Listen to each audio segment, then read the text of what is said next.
Just 30 days ago, Fidel Castro entered Havana to be greeted by cheering mobs as one of the greatest heroes in Cuba's history. Fidel Castro, at the age of 32, you now have in your hands a great deal of power and a great deal of responsibility. Aren't you a little frightened by this? Well, really not frightened, because I have self-confidence, but something worried, of course. Not frightened, but a little worried. Yes.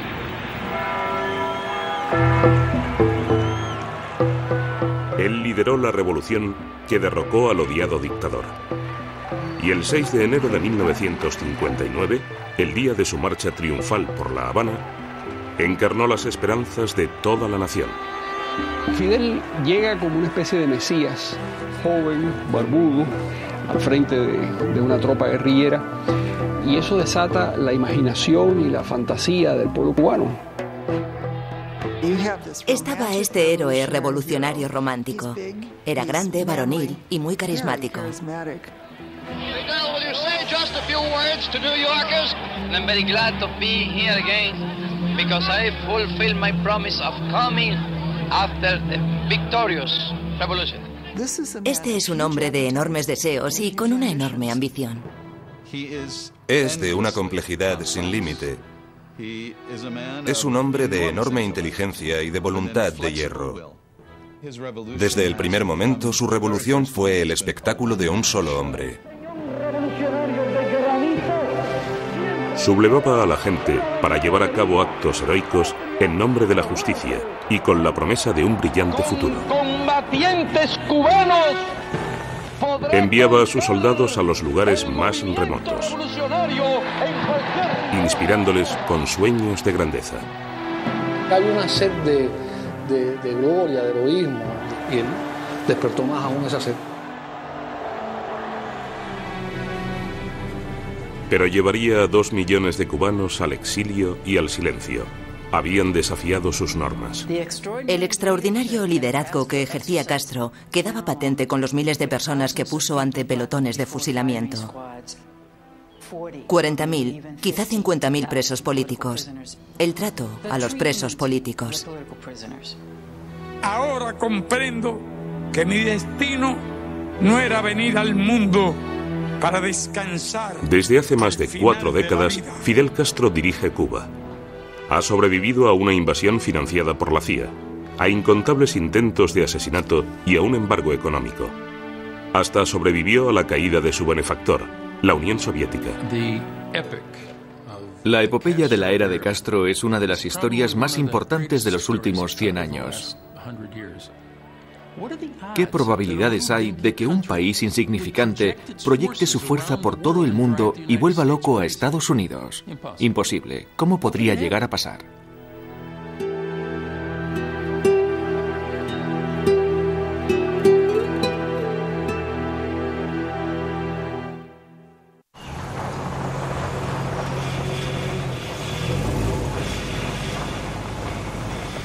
Sus compañeros de clase le llamaban el guajiro, el pueblerino, y no había nada que le gustase más que visitar la Cuba de su infancia.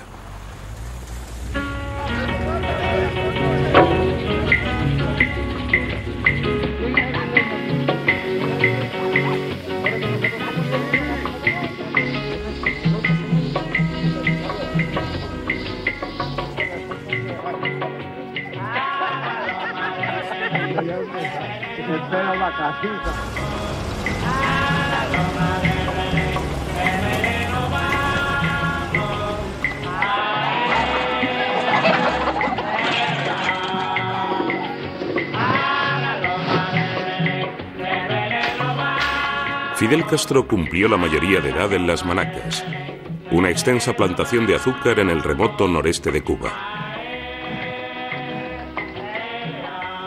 Su padre, Ángel, antiguo soldado español, llegó a Cuba con el cambio de siglo para luchar en la guerra entre España y Estados Unidos e hizo una fortuna cultivando caña de azúcar para la compañía estadounidense United Fruit, que en aquel momento era quien dominaba económica y socialmente la región.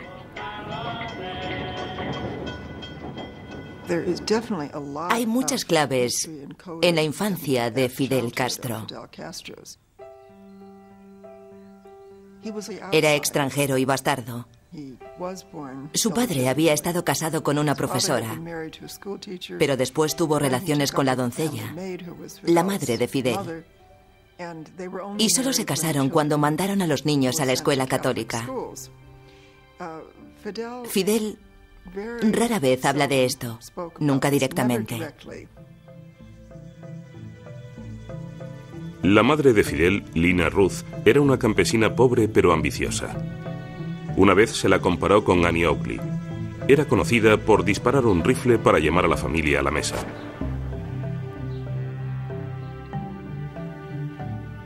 Aunque Lina casi no sabía leer ni escribir, insistió en que sus hijos recibiesen la mejor educación que el dinero de Ángel pudiera costear. Fidel y sus dos hermanos, Raúl y Ramón, fueron a un internado en Santiago de Cuba. Pero los ingobernables hermanos Castro eran demasiado revoltosos y fueron expulsados. Fidel le dijo a su padre y a su madre: «Quiero volver a esa escuela». Y sus padres le respondieron: «No puedes volver. Tú y tus hermanos habéis sido demasiado brutos, demasiado violentos, y los curas no os quieren ni ver». Y lo que hizo fue decirle a su madre: «Si no me mandas otra vez a la escuela, voy a quemar la casa».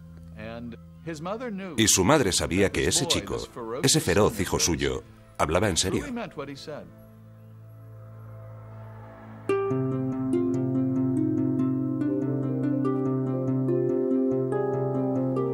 En octubre de 1941, con 15 años, Fidel fue a La Habana a estudiar en el Colegio de Belén, el mejor y más selecto de Cuba.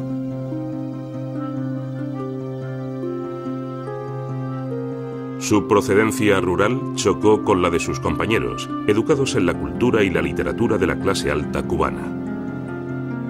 Su temerario comportamiento le hizo ganar el apodo de El Loco. Fidel Castro, que quería ganar en todo siempre, y entonces algún amigo, compañero nuestro le tentó con la idea de que por qué no se tiraba en bicicleta en una de las galerías del colegio, que era muy amplia, contra la pared de fondo. Y efectivamente por $5, creo, tomó su bicicleta y se estrelló contra la pared. Consecuencia de eso, perdió el sentido, hubo que llevarlo a la enfermería, donde permaneció varios días allí, recuperándose.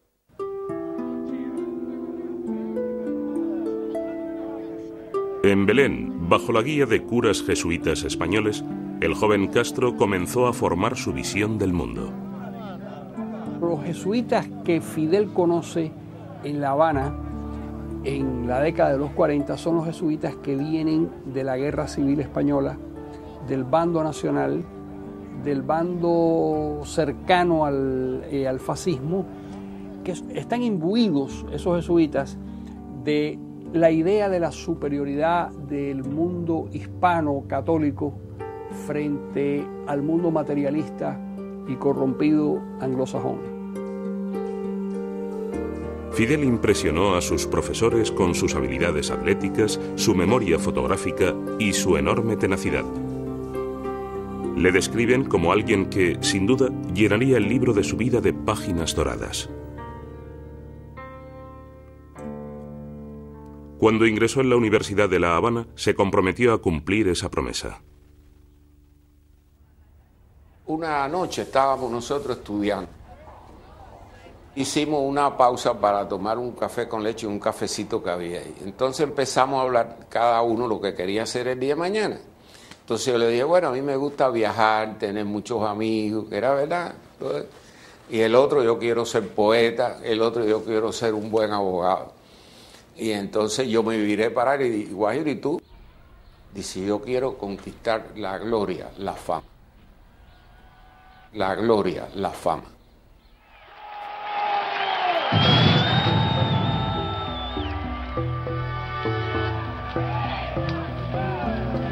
La Universidad de La Habana era un caldo de cultivo de la actividad política desde 1930, cuando los estudiantes lideraron una revuelta contra el dictador Gerardo Machado.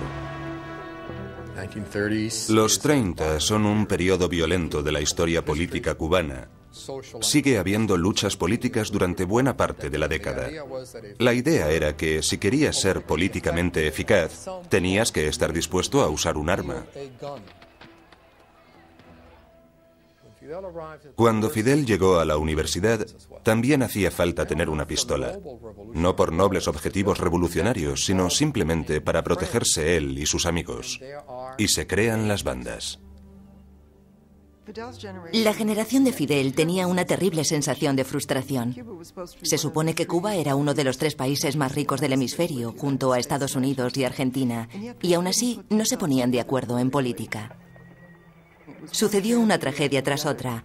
La guerra de 1898, la intervención estadounidense, la enmienda Platt, que virtualmente daba a Estados Unidos el poder sobre cualquier cosa en Cuba.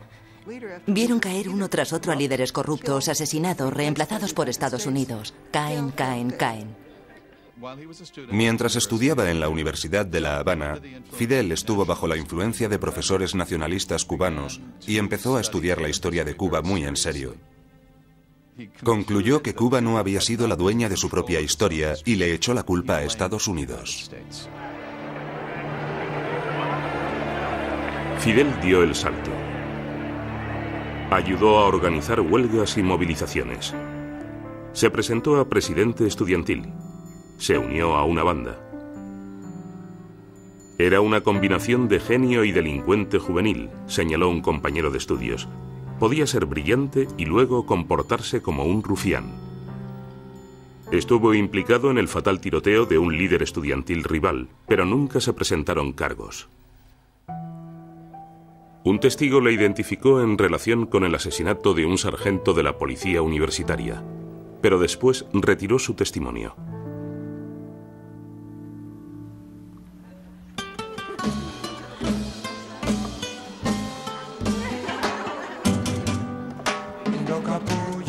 Mirta Díaz Balart tenía 19 años cuando se enamoró de Fidel Castro. Era estudiante de filosofía en la Universidad de La Habana y miembro de una prominente familia cubana. No, yo se lo presenté y le dije, tú sabes que es esquizofrénico, tú sabes que es paranoico, tú sabes que es psicópata y tú sabes que en un momento determinado te puedes regalar un abrigo de bisón o tirarte de un 10º piso para abajo. Y ella me dijo, yo lo sé, pero estoy enamorada, y le dije, cásate. Porque la que estaba enamorada era ella, no yo.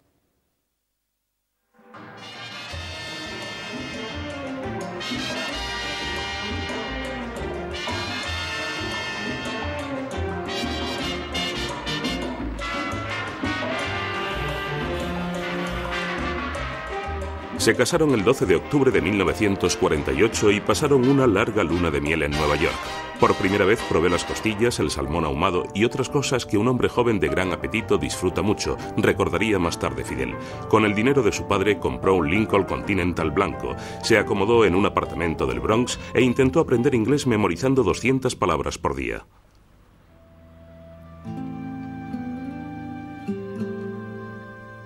Al volver de la luna de miel, Fidel y Mirta se establecieron en La Habana, donde abrió un pequeño despacho de abogados.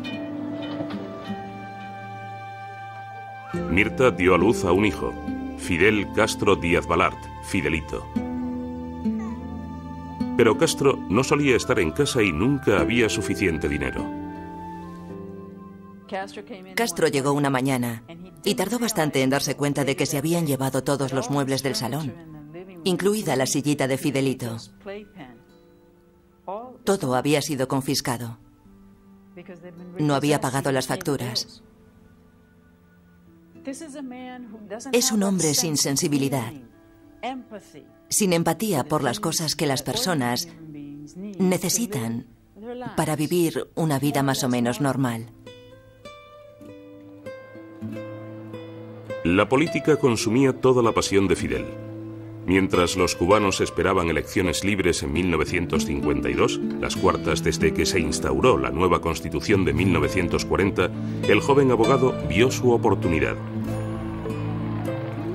Hizo campaña por un escaño en el Congreso como miembro del Partido Ortodoxo, pidiendo un gobierno responsable y el fin de la corrupción. Según se acercaba el día de las elecciones, Fidel Castro tenía una oportunidad real de ganar. Entonces, el 10 de marzo, el general Fulgencio Batista dio un golpe de Estado echando por tierra la democracia cubana y las aspiraciones políticas de Fidel. El general Batista, ante los micrófonos de todas las emisoras del país. ¡Silencio! ¡Silencio!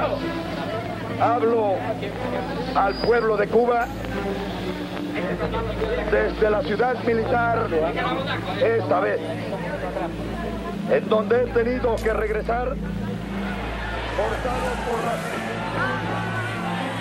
Batista da un golpe y lo que hace con esto es abrir la caja de Pandora. A partir de ahí se crea la atmósfera perfecta para el héroe revolucionario. Ya no van a funcionar las instituciones políticas, sino va a funcionar quien sea más audaz, quien sea capaz de acciones violentas. Hay un momento que él cuenta que él está en la escalinata de la universidad sin dinero, con una situación matrimonial muy mala, sin trabajo, sin saber qué hacer. Y es el momento maravilloso, en una noche, en que él dice, tengo que dar un golpe, tengo que crear una organización revolucionaria y tengo que hacer una revolución. Y entonces es el momento en que se le ocurre el asalto a Cuartel Moncada.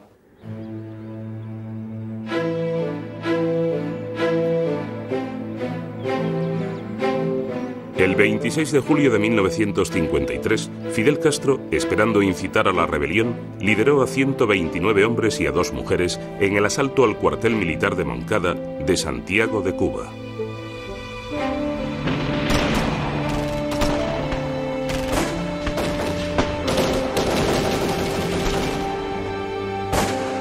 Aunque falle, dijo Fidel, será heroico y de valor simbólico.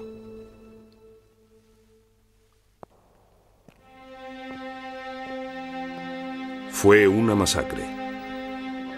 Mataron a 8 asaltantes, hirieron a 12 y tomaron a más de 26 prisioneros que fueron torturados y ejecutados. Fidel Castro fue capturado 7 días después. Le perdonaron la vida gracias a la intervención del arzobispo católico de Santiago. En los días que siguieron al asalto, Fulgencio Batista pidió 10 hombres por cada uno de los soldados muertos en Moncada.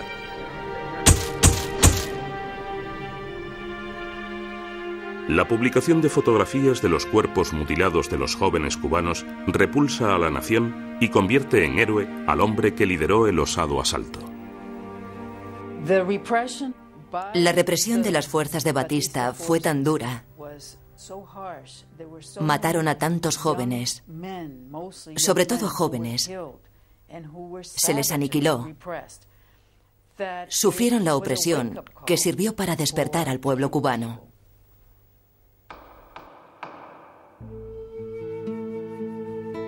En este juzgado, Fidel Castro consiguió la atención de toda Cuba.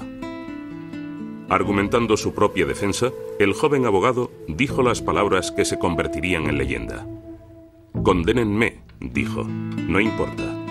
La historia me absolverá». Fidel y su hermano pequeño Raúl fueron sentenciados a 15 años de prisión en la isla de Pinos.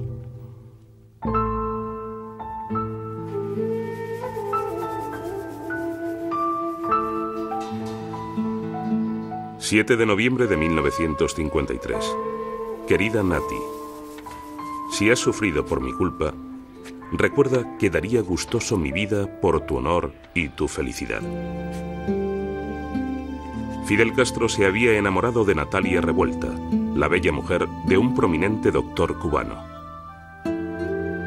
La relación de mi madre y Fidel empezó a principios de los 50.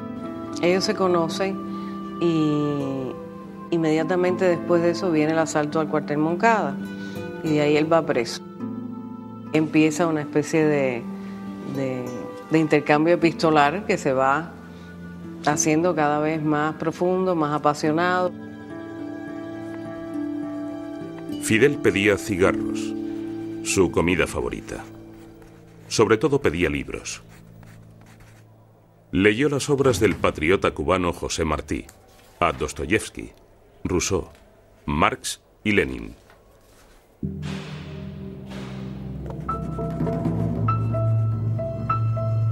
«Qué terrible escuela es esta prisión», escribió Anati. «Aquí puedo formar mi visión del mundo y perfeccionar el sentido de mi vida». Desde su celda, Fidel reescribió su alegato de defensa «La historia me absolverá», y su mujer, Mirta, iba pasando a escondidas unas páginas cada vez. Pedían el derrocamiento violento del gobierno de Batista, elecciones democráticas y hablaba de las desigualdades de la sociedad cubana. Se distribuyeron clandestinamente 20.000 copias. Lo leímos en esa época y nos hizo un gran impacto. Tocaba muchos problemas sociales y se hablaba del desempleo, se hablaba de la cantidad de maestros que no tenían plaza, de los campesinos sin tierra, de la pobreza. El discurso del Moncada, es decir, la historia me absolverá, tenía además un profundo contenido de reivindicaciones sociales. La política cultural del siglo XX hasta 1959 era de centroizquierda. Y el texto «La historia me absolverá» era como los habituales. Reforma económica y social. No era una novedad en absoluto.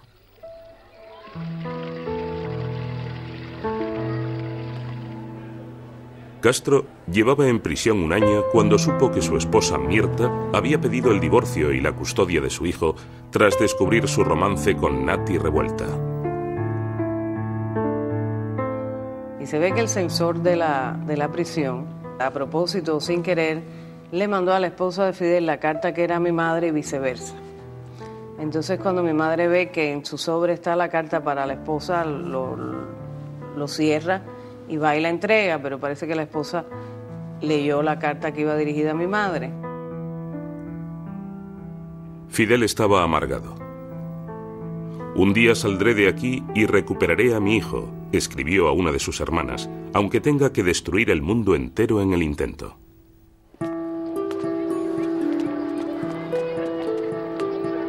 En abril de 1955, tras 22 meses de confinamiento, Fidel y Raúl son liberados bajo la amnistía general decretada por Batista. Castro tenía 29 años, era una figura política reconocida y el líder de la organización llamada Movimiento del 26 de Julio, en memoria del asalto a Moncada. Entonces abandonó Cuba y acudió a México a reanudar su revolución.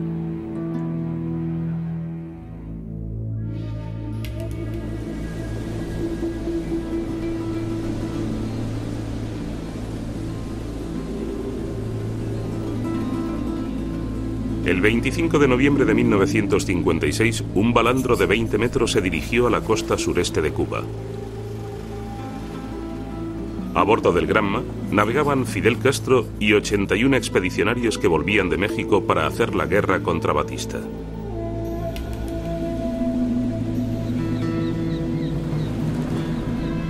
Pero el Granma había sido delatado y para cuando los hombres de Castro desembarcaron, el ejército de Batista les estaba esperando.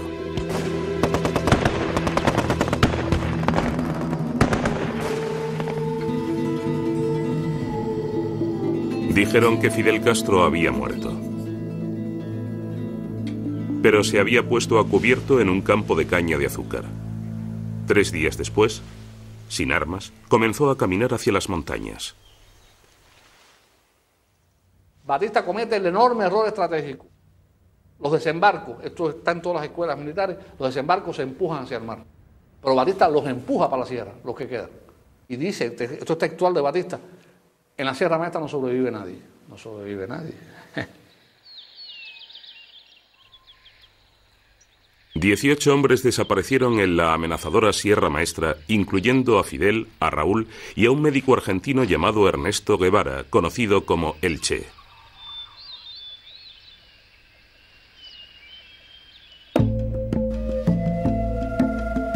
Tres meses más tarde, los rebeldes reaparecieron en la portada de The New York Times.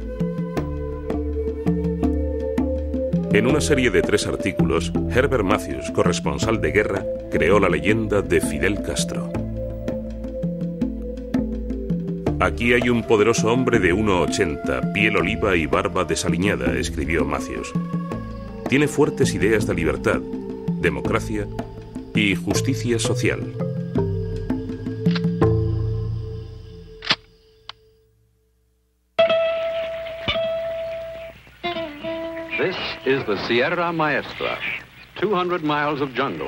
Siguiendo los pasos de Matthews, un equipo de documentalistas de la CBS hicieron su propia peregrinación. I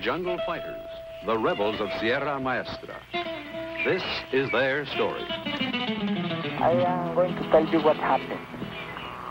Batista does not want to admit that he is incapable of defeating us. He hopes to obtain by liars that which he cannot get by force of arms.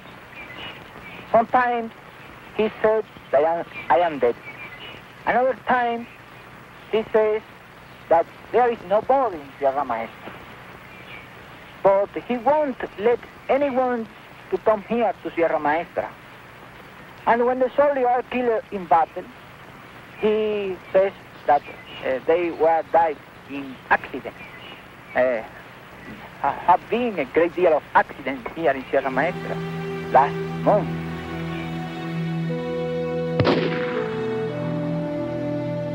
Fidel hizo su guerra para la audiencia de las televisiones estadounidenses.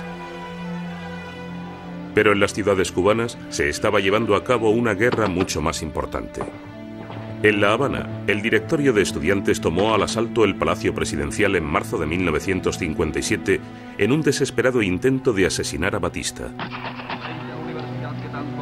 Su líder, José Antonio Echevarría, murió por disparos.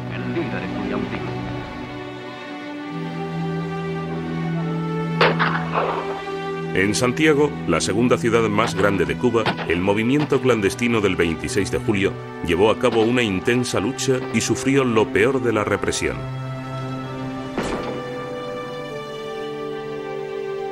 Su líder, Frank País, cayó en una emboscada en julio. Los cubanos de toda clase, ricos y pobres, hombres de negocios y trabajadores, estudiantes enfadados y madres afligidas, llenaron las calles de Santiago en lúgubre procesión. Batista hace una serie de cosas que provocan un aumento gradual de la coalición revolucionaria hasta que incluye a casi todo el mundo. Es corrupto y muy represivo. Llega un punto a finales de los 50 en que virtualmente todo el mundo se opone al régimen.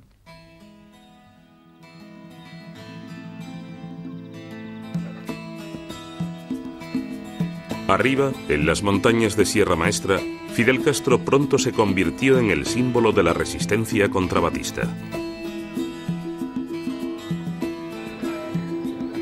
Fue allí, entre los campesinos, donde nació el romance de Castro con la guerrilla. Años después, Celia Sánchez, amiga y confidente de Fidel, recordó: aquellos fueron los mejores momentos. Nunca volveremos a ser tan felices. Nunca.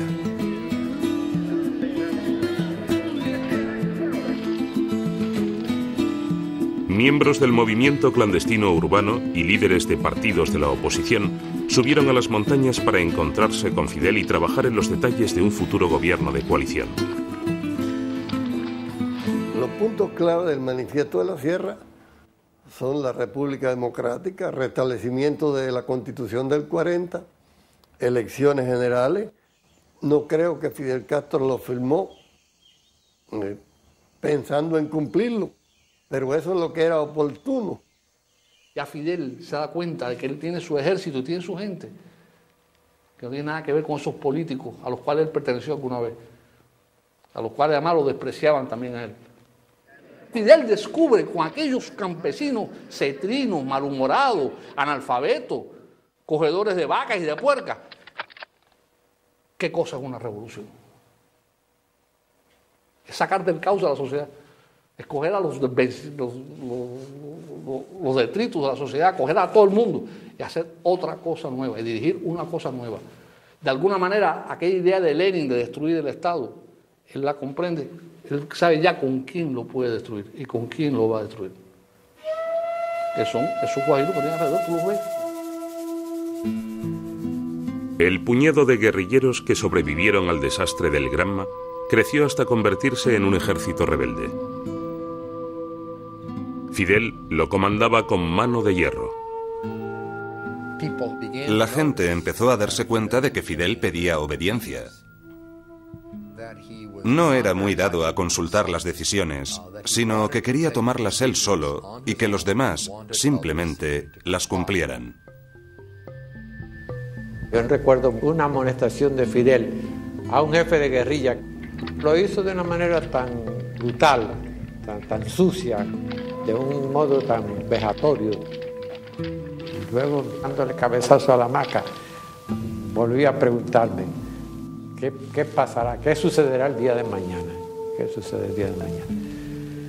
Pero después veía a Camilo, al propio Che, acatar a Fidel y admirar a Fidel de una manera tal que parecía que nadie tenía dudas.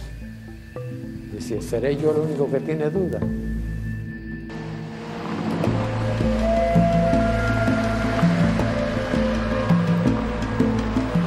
En el verano de 1958, Batista decidió acabar de una vez por todas con Fidel Castro, desplegando 7.000 soldados contra 300 rebeldes. En 30 días habían rodeado a las fuerzas de Fidel, pero ahora estaban en las profundidades del territorio rebelde y eran vulnerables al ataque. La estrategia de Fidel fue simple. Como el ping-pong, dijo, golpeas donde menos lo esperan.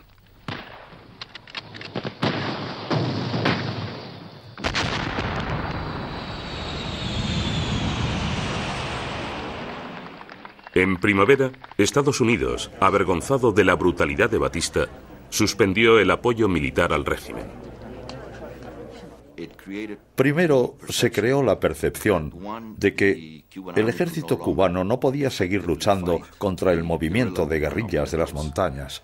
Y segundo, y desde el punto de vista político, Estados Unidos retiró su apoyo a Batista.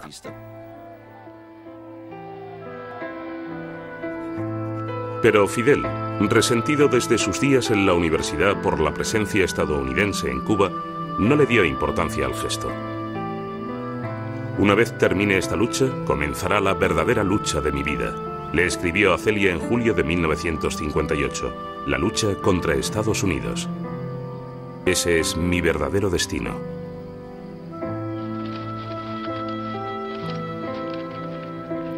En agosto, las fuerzas rebeldes dejaron las montañas y cruzaron Cuba. Fidel ordenó a Camilo Cienfuegos y al Che que fueran al oeste. Húber Matos consiguió la rendición de Santiago de Cuba. Che Guevara voló un tren blindado en Santa Clara y tomó la ciudad. El ejército de Batista, desmoralizado, se hundió.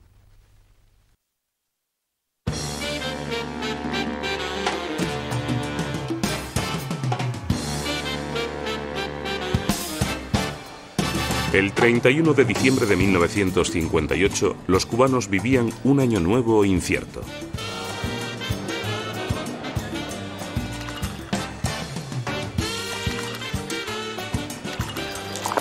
Al amanecer, Fulgencio Batista huyó de Cuba con 180 de sus amigos, habiendo amasado una fortuna de más de 100 millones de dólares.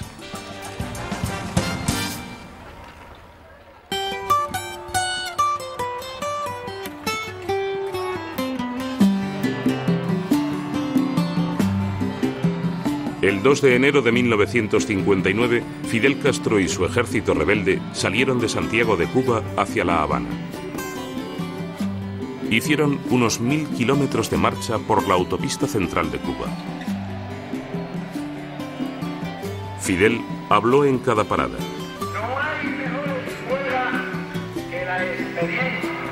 Emitidas en directo por cada radio y televisión, sus palabras alcanzaron cada recodo de Cuba. Hay un sentimiento real de que algo genuinamente nuevo y diferente va a suceder. Son gente nueva, bailan, hacen bromas y flirtean con las chicas. Es un símbolo de la identidad cubana. Para los rebeldes fue una sorpresa. Nosotros veníamos eufóricos. Nos sentíamos con la complacencia espiritual es el que ha cumplido su deber desinteresadamente. Lo primero que la gente esperaba era un gobierno honesto. En mi familia, mis abuelos, mis tíos, una vez que la revolución llegó al poder, todo el mundo salió a pagar sus impuestos, porque iba a haber un gobierno honesto en Cuba. Dr. Castro, it is reported that you feel that your role in the revolution is about over, and that you plan perhaps to return to civilian life. Is this true? And if not, how soon do you think it'll be before you can do that? My obligation with the people, what I have to do now and in the future, is that what be good for my country, and if for my country it is necessary that I renounce to any position, I would gladly renounce to any position, because sincerely I don't ambition power, money, nothing, only to serve my country. De acuerdo con el manifiesto de Sierra Maestra, el poder lo asumió un gobierno interino que incluía a todos los grupos de la oposición. Las elecciones estaban programadas para 18 meses después. Pero el poder real residía en Fidel. Todas las decisiones importantes se tomaban en su viejo cuartel de la Sierra, en el apartamento de Celia Sánchez en El Vedado o en una casa de la playa de Cojimar.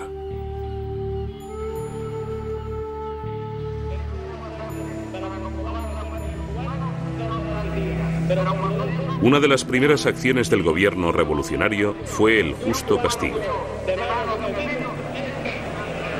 En menos de 3 meses, más de 500 simpatizantes de Batista fueron juzgados y ejecutados públicamente.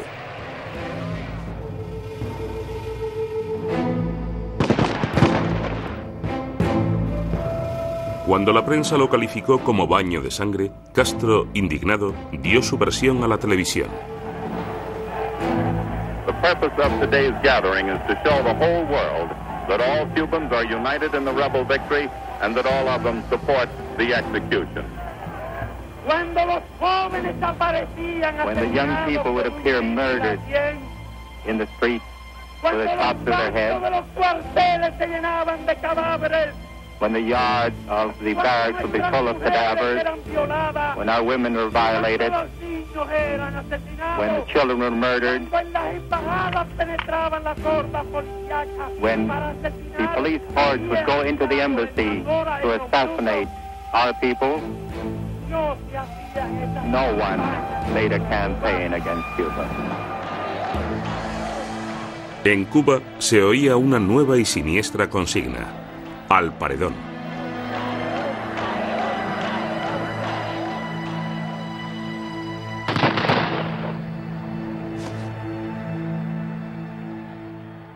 Fidel Castro reconoció oficialmente su papel de líder de Cuba el 16 de febrero, día en que fue nombrado primer ministro.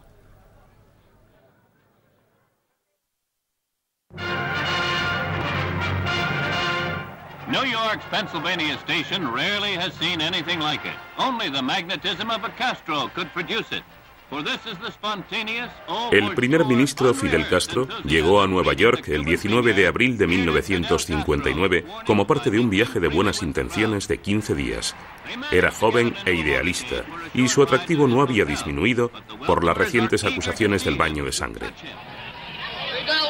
Just a few words to New Yorkers who have seen you for the first time.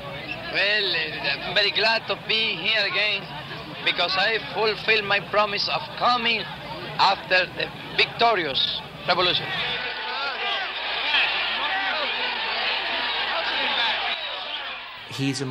Era una estrella de cine, el James Dean de la política internacional. Se le veía como a un salvador que dirigía una revolución para mejorar la vida de la gente y para demostrar que los pueblos latinoamericanos eran capaces de controlar su propio destino. De todos modos, se decía que podía ser comunista y la prensa se lo preguntó. Senator Smathers of Florida says that you have many communists in your government. Is that so? And because Senator Smathers said it ought to be true, I don't think that. Y entonces le preguntan sobre su hermano. An American magazine published here this week says that your brother is a communist and his wife also. And Do you believe that? US is going to know that better than myself, that is my brother and my sister-in-law. I can't tell that they are not communist. Lo negó sabiendo que era verdad. Negó el papel que los comunistas habían tenido en su círculo interno. En Washington, Estados Unidos, las instituciones ofrecieron apoyo económico a Castro. Did you ask for any economic assistance? Not. What happened is that here you in the United States are accustomed to see government coming for money. Not. I came for good relations, for good understanding, for good economical relations. El vicepresidente Richard Nixon recomendó al primer ministro cubano que convocara elecciones lo antes posible. La gente no quiere elecciones, le informó Castro. En el pasado han producido malos gobiernos. La conclusión de Nixon fue que probablemente no fuera comunista, pero que iba a ser, la frase era más o menos, alguien con quien contar en este hemisferio. Y había que tener mucho cuidado.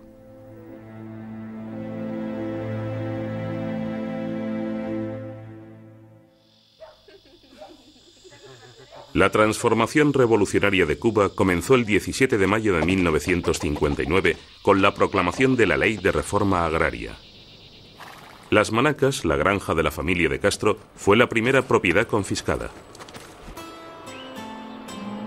La madre de Fidel, Lina, estaba furiosa y nunca perdonaría a su hijo.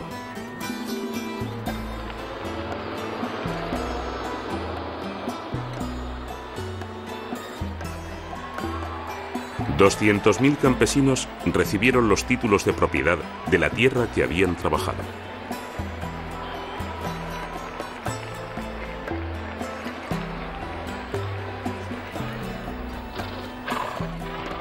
El 26 de julio, aniversario de Moncada, llegaron a La Habana para celebrarlo. Cuando yo llegué a La Habana como campesino el año 41, todo el mundo me miraba como un ñongo, con desprecio. Ver que la gente rica y la clase media cogían a los campesinos en el año 59 y los daban en su casa.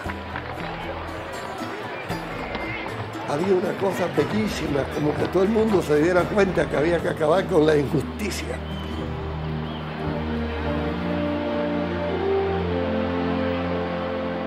Mientras, Castro observaba una multitud de más de 1 millón de cubanos allí reunidos y comparó al nuevo gobierno cubano con la antigua Atenas. Solo que mejor, ya que el gobierno revolucionario de Cuba no era para las clases privilegiadas o la oligarquía. Esto, dijo, es la democracia verdadera. Yo me encontré a fines de marzo o principios de abril una propaganda pro-marxista en el periódico, que un periodiquito tabloide que tiraban para las Fuerzas Armadas. Y entonces dije, ¿y esto por qué? 1 y 2 y 3 artículos. Y además nosotros veíamos a Guevara, veíamos a Raúl moviéndose con un dirigente del Partido Comunista. Y uno pues fue observando, mirando. Aquí hay un segundo plan. El comandante Huber Matos se había dado cuenta de que los comunistas cubanos eran una nueva e inesperada fuerza en la revolución. Fidel, estás destruyendo tu propio trabajo, escribió Matos dimitiendo de su mando. Fidel llamó al comandante rebelde desleal, desagradecido y traidor y lo arrestó. Este es un momento crítico, decisivo, en el que los radicales dicen que esa es la dirección a seguir. Y ni la gente que luchó con ellos podía decir que no. La suerte de Matos parecía echada.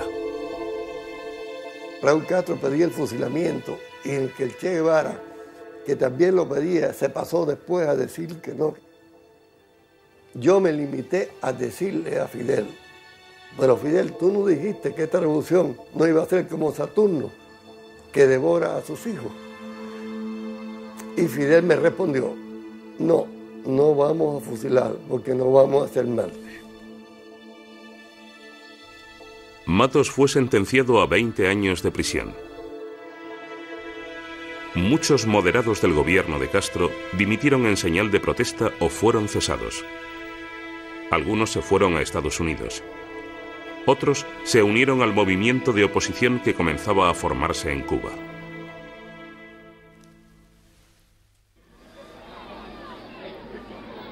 Para el primer aniversario de la revolución, Fidel Castro tenía las riendas del poder.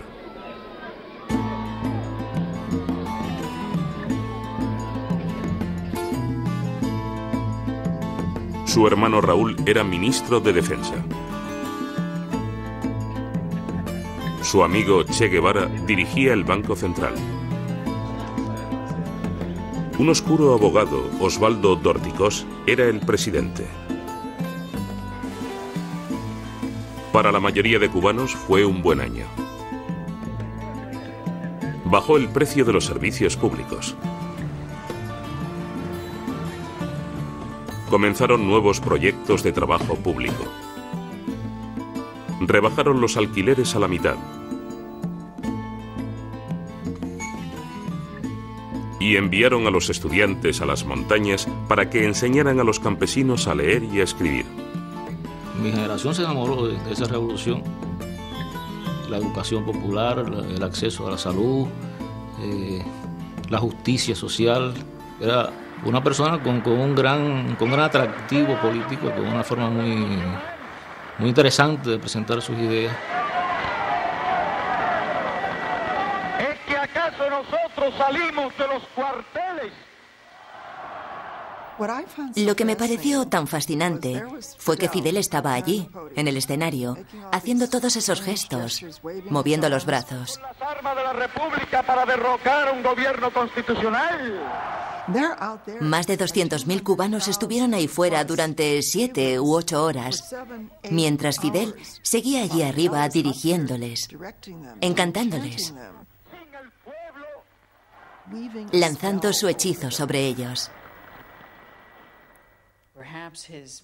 Quizá su logro más importante fue comprender al pueblo cubano, dónde estaban,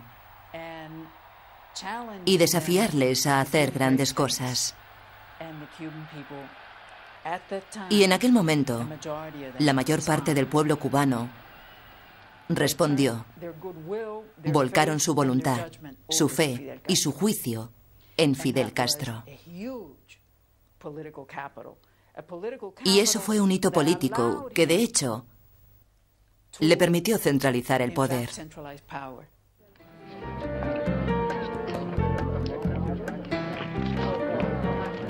El 3 de febrero de 1960, el viceprimer ministro Anastas Mikoyan llegó a La Habana para inaugurar una exposición tecnológica y cultural. Durante 3 días estuvo rodeado de un esplendor tropical. Para los soviéticos significó la entrada a un mundo lleno de oportunidades.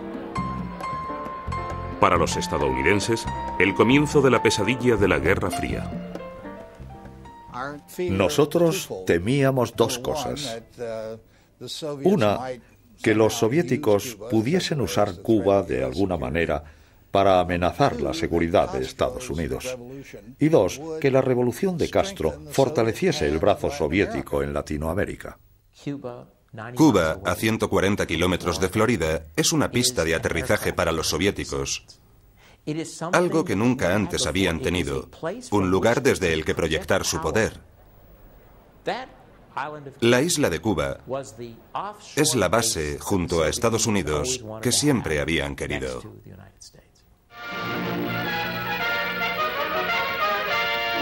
Crisis in Cuba. Anti-Castro leaflets are scattered over the city by a plane based in the United States and reportedly flown by Castro's former Air Force chief. The United States gets much of the blame for the rising tide of opposition. Desde hacía un tiempo, las relaciones entre Cuba y Estados Unidos se habían deteriorado. Castro avivó las llamas del nacionalismo cubano, recordando la historia de dominación estadounidense. El gobierno estadounidense envió a su embajador Philippe Bonsal diciendo: mira, lo entendemos. Aquí nuestras empresas están demasiado representadas. Las farmacéuticas, las compañías petrolíferas, las constructoras, la Telefónica Bell. Hablemos del tema. En vez de hablar, Fidel Castro salió y dio un discurso de 4 o 5 horas condenando el imperialismo estadounidense, congregando a 1 millón de personas en la plaza y llenándoles de un rabioso fervor antiamericano. Sepan que se van a enfrentar con hombres. En algún momento de febrero o marzo de 1959, Fidel Castro llegó a la conclusión de que no podía haber una revolución en Cuba, de que no podía construir la Cuba que él quería sin extirpar a Estados Unidos de Cuba. Y llegados a ese punto, había muy poco que el gobierno de Estados Unidos pudiera hacer para que cambiara de opinión. Al término de la visita de Mikoyan, Castro firmó un acuerdo con la Unión Soviética que sellaría el destino de las relaciones entre Cuba y Estados Unidos. Los soviéticos proporcionarían petróleo a Cuba a cambio de azúcar. Era un momento en el que la mayoría de países latinoamericanos no tenían ninguna relación con la Unión Soviética. Y para Washington, el que se siguiese adelante con esa amistad dejaba a Estados Unidos solo ante la Guerra Fría. Nuestra interpretación fue que Castro había tomado una decisión. Estaba de parte de la Unión Soviética y por tanto perdimos el interés por las negociaciones. En marzo de 1960, el presidente Eisenhower firmó la autorización para que la CIA tomase parte en acciones contra el régimen de Castro. En junio llegó el primer envío soviético de crudo a La Habana. Castro solicitó a las compañías petrolíferas estadounidenses en Cuba que refinaran 1 millón de barriles. Se negaron. El 29 de junio, el gobierno cubano nacionalizó las compañías petroleras. 4 días después, el gobierno estadounidense amenazó con interrumpir las importaciones de azúcar cubano. Castro autorizó la expropiación de toda propiedad de Estados Unidos. ¿Cuál era la alternativa del gobierno revolucionario? Traicionar al pueblo. Y no lo serías con toda seguridad si en vez de ser nosotros leales a nuestro pueblo, hubiésemos sido leales a los grandes monopolios norteamericanos que explotaban la economía de nuestro país. En septiembre, Castro arremetió contra Estados Unidos ante Naciones Unidas. E hizo gala de su nueva amistad con el primer ministro soviético Nikita Khrushchev. Al mes siguiente, la administración Eisenhower impuso un embargo comercial contra Cuba. There is a limit to what the United States and self-respect can endure. That limit has now been reached. El 3 de febrero de 1961, Estados Unidos rompió relaciones con Cuba. That in the not too distant future, it will be possible for the historic friendship between us once again to find reflection. La salida de cubanos hacia Estados Unidos, que comenzó poco después de la Revolución, se convirtió en un éxodo. Los partidarios de Batista fueron los primeros en llegar. Las figuras políticas comenzaron a llegar y finalmente la gente a la que habían amenazado o confiscado sus propiedades. Los exiliados cubanos se organizaron en un movimiento anticastrista con estrecho contacto con la oposición en Cuba. La aplastante mayoría de gente que se oponía a Castro en 1959, 1960 y 1961 se había opuesto a Batista, así que estaba doblemente agraviada, ya que había luchado por la democracia en Cuba. Y lo que consiguió fue una emergente dictadura, la eliminación de la mayor parte de la propiedad privada y una amenazadora alianza con los soviéticos.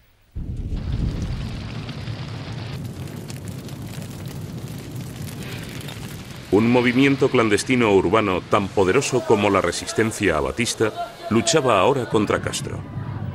Casi todas las noches tiraban bombas en las tiendas, quemaban plantaciones de azúcar y saboteaban las fábricas.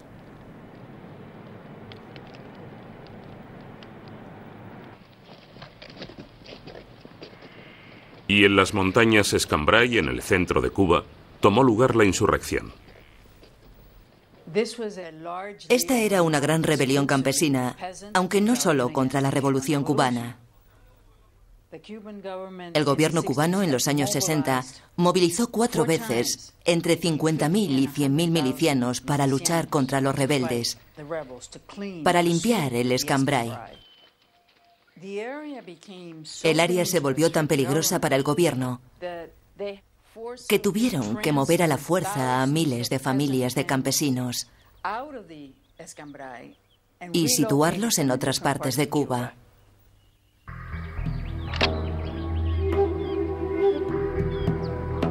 Mientras la resistencia interna luchaba contra el gobierno cubano, la CIA entrenaba a un ejército de exiliados en Guatemala para invadir Cuba.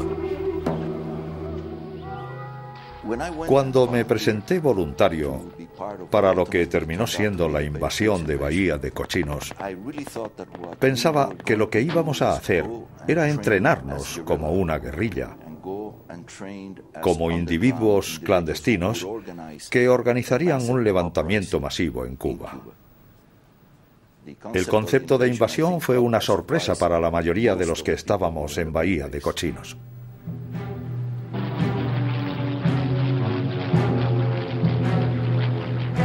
El presidente John Fitzgerald Kennedy aprobó la invasión de Cuba el 15 de abril de 1961, cuando autorizó a 2 aviones B-26, pilotados por exiliados, a bombardear y a destruir la mayor parte, aunque no toda, de la Fuerza Aérea de Castro.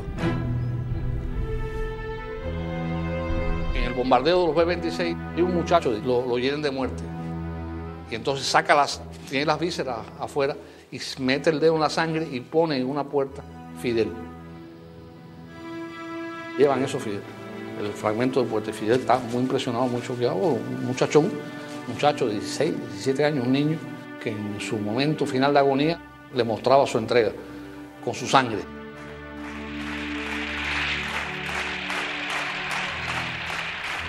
Al día siguiente, Fidel Castro declaró por primera vez que su revolución era socialista.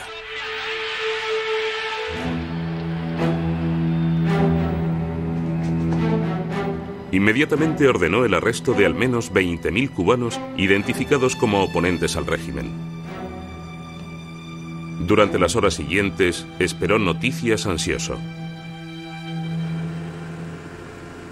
Al amanecer del 17 de abril, 1.400 cubanos exiliados desembarcaron en Bahía de Cochinos, en el Pantano de Zapata, lugar elegido en el último minuto. Fidel, personalmente, se hizo cargo de la defensa de la isla.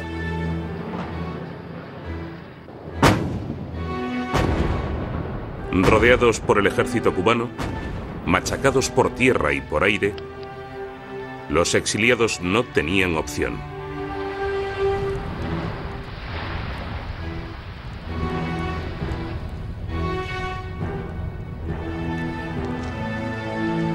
...72 horas más tarde se rindieron.